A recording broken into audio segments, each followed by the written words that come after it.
Chairman, members of the committee, thank you for giving us the opportunity to speak today.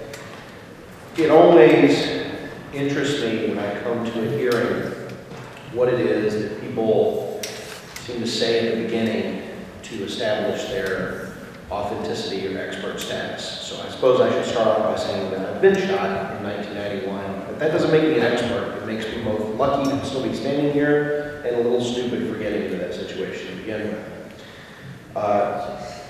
I think that it's important to look at a couple things about the language of the law before we start talking about the intent or anything of that. Many of these have been brought up already, so I won't reiterate those. But one of the things that hasn't been brought up already is that under New Hampshire law, it is unconstitutional to create a privileged class. However, in this law, or this proposed bill, I should say, the exemption of law enforcement officers creates a privileged class. Therefore, if you're going to pass this bill into law, you've got to take that part out.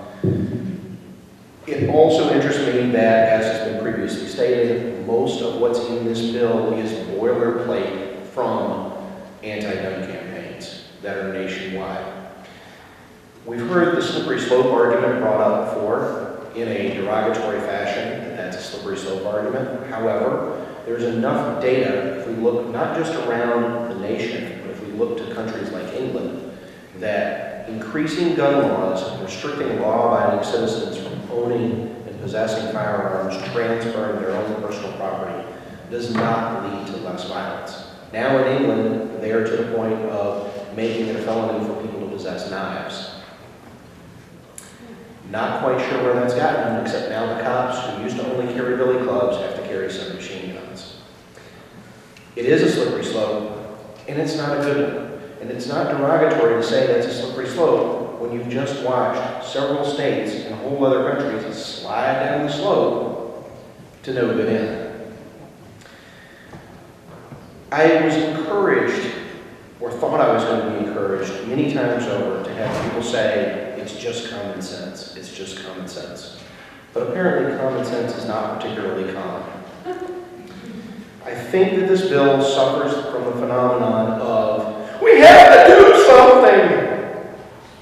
But a lot of times the something that we try to do is actually worse than not doing anything. In this particular instance, we've been asked to discover and discuss all reasonable options.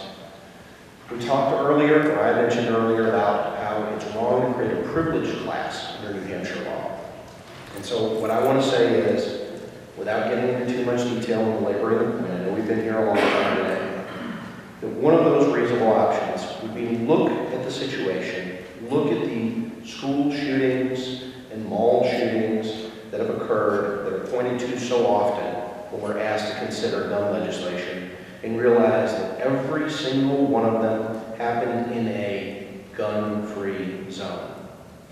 And that far from creating a privileged class, our teachers and educators today are deprived of their Second Amendment rights, which makes them second-class citizens, which is also unconstitutional. I think that the common sense solution is for us not to create a privileged class and not to allow for people to be created as second-class citizens, but to give everybody their natural rights to life and to the right to defend their own lives. Thank you, sir. Any questions? Seeing no questions. Charlene.